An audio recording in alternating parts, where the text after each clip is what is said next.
ஒரு யோகியின் சுயசரித்திலிருந்து அத்தியாயம் 18 பார்க்கலாம். விந்தை புரியும் ஒரு முஸ்லீம் பற்றி தான்.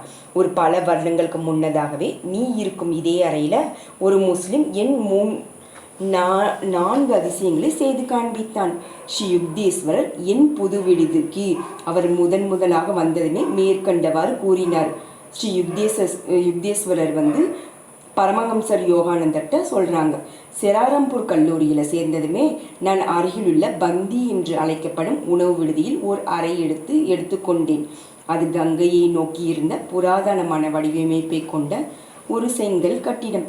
குருதேவா, என்ன நிகழ்ச்சி பொருத்தம்! புதிதாக அலங்கரிக்கப்பட்ட இந்த சுவர்கள் ஞாபகங்கள் நிறைந்த அளவு உண்மையாகவே பழமையானவையா? எளிய முறையில் அலங்கரிக்கப்பட்ட என் அறையை ஆர்வத்துடன் சுற்றிலும் பார்த்தேன். அது ஒரு பெரிய கதை. ஒரு புன்னகையுடன் பழைய ஞாபகத்தில் ஆழ்ந்தார். அந்த பக்ரியின் பெயர் அப்சல் கான்.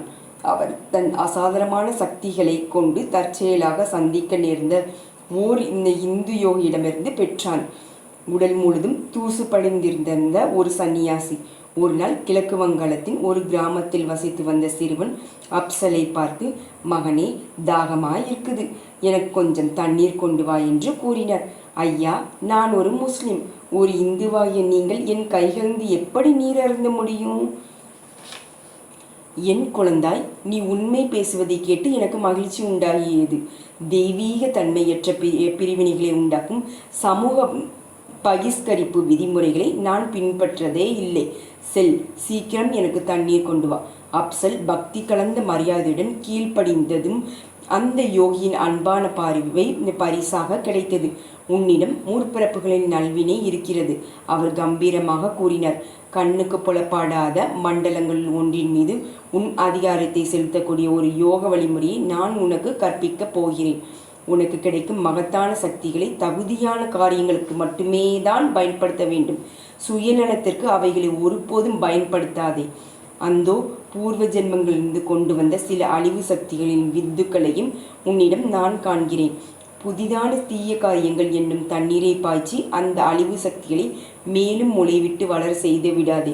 உன் முந்தைய கர்ம வினைகள் எவ்வளவு சிக்கலாக இருக்கிறதெனில் நீ இந்த வாழ்க்கையின் யோக சாதனைகள் அனைத்தையும் மிக உயர்ந்த மனித நோக்கங்களுடன் ஒத்துப்போகும் அளவு பயன்படுத்தி ஆகணும்.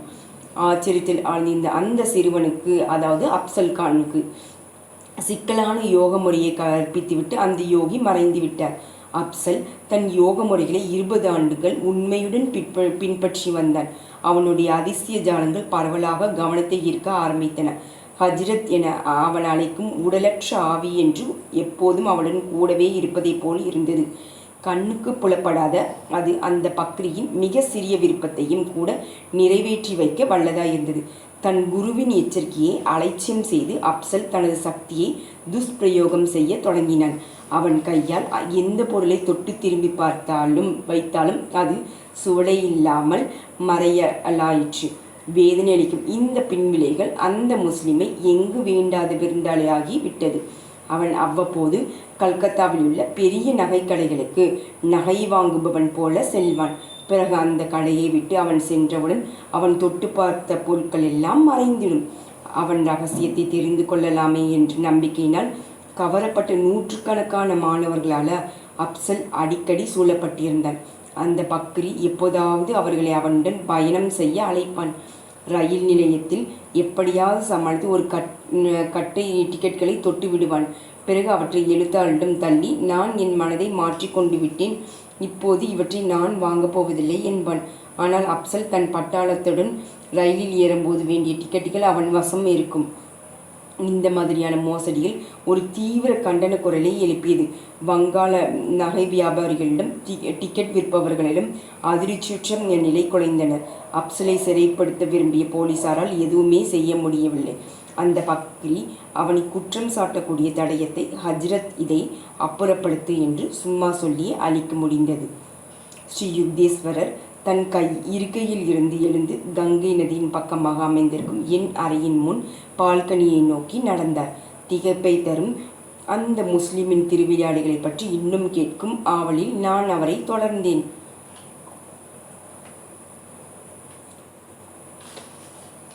இந்த பந்தி வீடு முன்பு என் நண்பர் ஒருவருக்கு சொந்தமாயிருந்தது. அவர் அப்சல் கானுடன் பரிச்சயம் செய்து கொண்டதும் ஒரு நாள் அவனை இங்கு அழைத்து வந்தார். என் நண்பர் என்னையும் உட்பட அக்கம் பக்கத்தில் வசிக்கும் சுமார் 20 பேர்களை அழைத்திருந்தார். இப்போது எனக்கு சிறு வயதுதான். இந்த கெட்ட பெயரெடுத்த பக்கிரியை பற்றி தெரிந்து கொள்ள துடிப்பான ஆர்வத்துடன் இருந்தேன். குருதேவர் சிரித்தார். நான் முன் ஜாக்கிரதையுடன் விலை மதிப்புள்ள எதையும் அணிந்து கொள்ளாமல் தான் சென்றேன். அப்சல் என்னை ஆராய்ந்து நோக்கினான். பிறகு கூறினான், உன் கைகள் வலுவுள்ளவைகளாக உள்ளன. கீழே தோட்டத்திற்கு செல். ஒரு மழுமழுப்பான கல்லை எடுத்து அதன் மேல் சாக்கு கட்டையால் உன் பெயரை எழுது. பிறகு அதை உன்னால் முடிந்த தூரம் வரை கங்கையில் எறிந்துவிடு. நான் கீழ்ப்படைந்தேன். தொலைதூர அலைகளில் அந்த கல் மறைந்ததும் அந்த முஸ்லிம் மறுபடியும் என்னிடம் சொன்னான், ஒரு பானை கங்கை நீரால் நிரப்பி வீட்டின் முன்னால் வை. நான் தண்ணீர் பாத்திரத்துடன் திரும்பியதும், ஹஜ்ரத், அந்த கல்லை பானையில் போடு என்று பக்கிரி கத்தினான். அந்த கல் உடனே தோன்றியது. நான் பானையில் இருந்து அதை எடுத்து பார்த்தால் என் கையெழுத்து நான் எழுதிய பொழுது இருந்தபடியே தெளிவாயிருந்தது. அந்த அறையில் என்னுடன் இருந்த என் நண்பர்களில் ஒருவனான பாபு ஒரு பழைய கனமான தங்க கடியாரமும் சங்கிலியும் அணிந்திருந்தான். அந்த பக்ரி அதை அபசகுனம் போல் கையில் எடுத்து பார்த்து ரசித்தான். விரைவிலேயே அவைகளை காணவில்லை. அப்சல், நான் மிக மதிப்பு வைத்திருக்கும் குடும்ப சொத்தை தயவு செய்து திருப்பி கொடுத்து விடுங்கள். பாபு அழுது விடுவான் போல் இருந்தது. அந்த முஸ்லிம் சிறிது நேரம் எதையும் பொருட்படுத்தாது மௌனமாய் இருந்தான். பிறகு கூறினான், ஒரு இரும்பு பெட்டியில் 500 ரூபாய் வைத்திருக்கிறாய். அதை கொண்டு வந்து என்னிடம் கொடு. உன் கடியாரத்தை எங்கு கண்டெடுக்க முடியும் என கூறுகிறேன் என்றான். கலவரமடைந்த பாபு உடனே தன் வீட்டிற்கு சென்றான். சீக்கிரமே திரும்பி வந்த அப்சல் கேட்ட பணத்தை கொடுத்தான். உன் வீட்டிற்கு அருகாமையுள்ள சிறு பாலத்தின் அருகில் செல். ஹஜ்ரத்தை கூப்பிட்டு உன் கடியாரத்தையும் சங்கிலியையும் கொடுக்க சொல்லிக்கேன். அந்த பக்ரி பாபுவுக்கு அறிவித்தான். பாபு உடனே வேகமாக வெளியே ஓடினான். திரும்பி வந்த பொழுது அவன் நிம்மதி நிறைந்த புன்னகை அணிந்திருந்தான். நகை எதுவுமே இல்லை. சொல்லியபடி நான் ஹஜ்ரத்தை அழைத்ததும் என் கடியாரம் காற்றில் உருண்டவாறு எனது வலது கையில் வந்து விழுந்தது. இங்கு திரும்பி வந்து உங்களுடன் சேருவதற்கு முன்னால் அந்த குடும்ப சொத்தை இரும்பு பெட்டியில் வைத்து பூட்டிவிட்டு வந்தேன். பாபுவின் நண்பர்கள் இந்த வேடிக்கை கலந்த துக்க சம்பவத்தை கடியாரத்தை பெறுவதற்கு கொடுக்க வேண்டிய மீட்பு தொகையை நினைத்து அப்சலை ஆத்திரத்துடன் நோக்கினர். அவன் சமாதானப்படுத்தும் முறையில் பேசினான். உங்களுக்கு எந்த பானம் வேண்டுமென்றாலும் தயவு செய்து கேளுங்கள். ஹஜ்ரத் அதை கொண்டு வருவான். ஒருவர் பால் வேண்டுமென்றார். மற்றவர் பல ரசத்தை கேட்டார்கள். பயம் நீங்கிய பாபு விஸ்கி வேண்டும் என கேட்டதும் நான் மிகவும் அதிர்ச்சி அடையவில்லை. அந்த முஸ்லிம் ஆணை பிறப்பித்தான். கடமையாற்றும் ஹஜ்ரத் மூடியில் இருந்து கொள்கலங்களை தட்டென்ற ஓசையுடன் தரையில் வைக்க செய்தான். ஒவ்வொருவரும் தமக்கு வேண்டிய பானம் கிடைக்க பெற்றனர். அவன் அன்று செய்வதாக கூறிய 4வது பிரமிக்கத்தக்க அதிசயம் சந்தேகமில்லாமல் அந்த வீட்டாருக்கு ரொம்ப மகிழ்ச்சி அளிப்பதாக இருந்தது. அப்சல் திடீர் உணவு அளிப்பதாக கூறினான். நான் மிக விலை உயர்ந்த உணவுகளையே வேண்டுவோமே. பாபு வேதனையுடனே யோசனை கூறினான். என் 500 ரூபாய்க்கு எனக்கு மிக சிறப்பான சாப்பாடு வேண்டும். ஒவ்வொன்றும் தங்க தட்டுகளில் பரிமாற்றப்பட வேண்டும். ஒவ்வொருவரும் அவரவரது விருப்பங்களை தெரிவித்த பிறகு இன்றும் வற்றாத ஹஜ்ரத்தை அந்த பக்ரி அழைத்தான். ஒரு பெரிய சத்தம் உண்டாயிற்று. தங்க தட்டுகளில் நன்கு பக்குவமாக தயார் செய்யப்பட்ட காய்கறி வகைகளும் சூடான பூரிகளும் அந்த பருவ காலத்தில் கிடைக்காத விதவிதமான பல வகைகளும் எங்கிருந்தோ எங்கள் காலடிகளை வந்தடைந்தன. எல்லா பண்டங்களும் சுவை மிகுதாய் இருந்தது. 1 மணி நேரம் விருந்து கொண்ட பிறகு நாங்கள் அந்த அறையை விட்டு வெளியேற தொடங்கினோம். பாத்திரங்களை குவிப்பது போன்றதொரு பயங்கர ஒளி எங்களை திரும்பி பார்க்க செய்தது. ஆகா, அங்கு ஜொலிக்கும் தங்க தாம்பாளங்களோ மிஞ்சி உணவு பண்டங்களோ இருந்த அடையாளமே இல்லை. குருஜி, நான் இடம் அழைத்தேன். தங்க தாம்பாளத்தை போன்ற பொருட்கள் அப்சலால் சுலபமாக கொண்டு வர முடியுமெனில் மற்றவர் சொத்துக்கு அவன் ஏன் ஆசைப்படணும்? அந்த பக்கரி ஆன்மீக துறையில் அதிகமாக முன்னேறிக்கவில்லை. ஸ்ரீ யுக்தேஸ்வரர் விளக்கினார். ஒரு குறிப்பிட்ட யோக முறையை அவனுக்கு இருந்த திறமையானது எந்த விருப்பத்தையும் உடனுக்குடன் நிறைவேற்றி கொள்ளக்கூடிய ஒரு சூக்ஷ்ம வெளியில் அவனை பிரவேசிக்க செய்தது. ஹஜ்ரத் இந்த சூக்ஷ்மவாசியின் மூலமாக அண்ட வெளியிலுள்ள எந்த பொருட்களின் அணுக்களையும் தன் சக்தி வாய்ந்த மன வலிமையினால் அந்த முஸ்லிம் வரவழைக்க முடிந்தது. ஆனால் அவ்வாறு சூக்ஷ்மமாக வரவழைக்கப்பட்ட அந்த பொருட்கள் அவற்றின் அமைப்பு முறைப்படி நிரந்தரமானவை இல்லை. அவைகளை நாள்பட வைத்து கொள்ளவும் முடியாது. அப்சல் உலக செல்வத்தின் மீது இன்னும் மிகுந்த ஆசை வைத்திருந்தான்.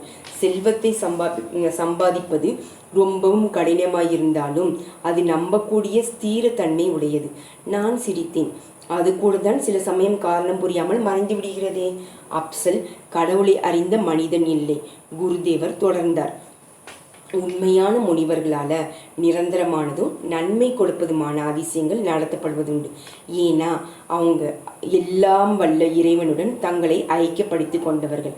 அப்சல் மரணத்திற்கு முன்னால் மனிதர்கள் நுழைய முடியாத சூக்ஷ்ம பிரதேசத்திற்குள் ஊடுருவி கொண்டு அசாதாரணமான சக்தி வாய்ந்த மனிதன்தான்.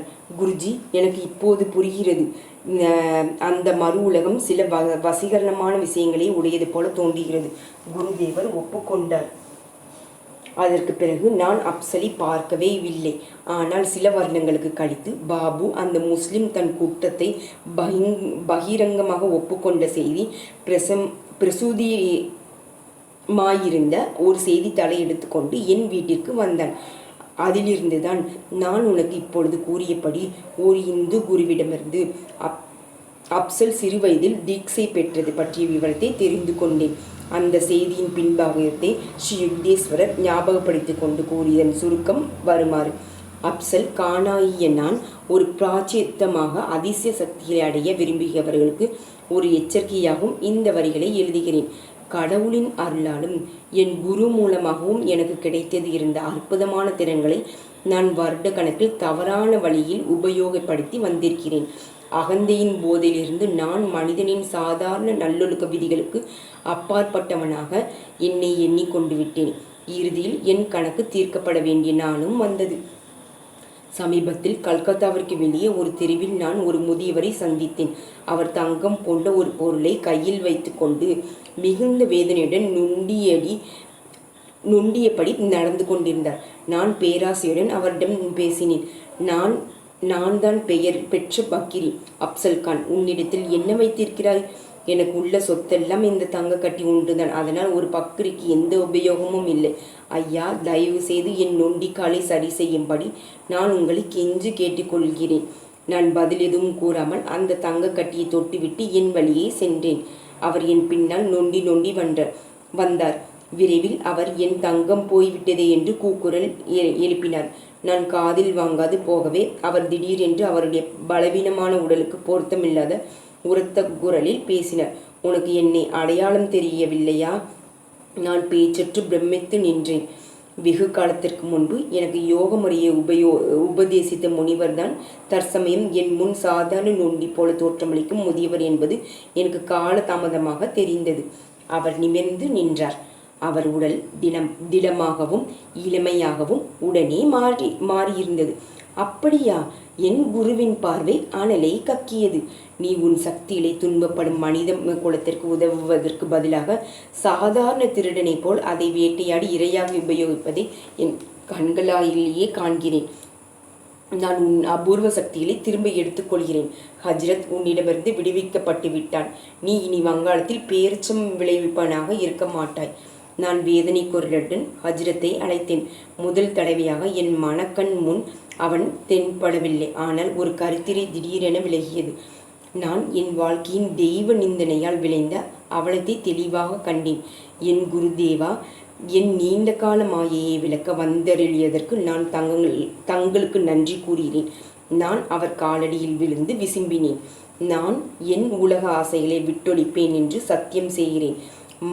மலைசாரல்களுக்கு சென்று தனிமையில் கடவுள் மீது தியானம் செய்து என் தீய கடந்த காலத்திற்காக பிராய்ச்சம் தேட முயல்வேன் இன்னும் அப்சல் கான் அவங்களோட குருட்ட சொல்றாங்க.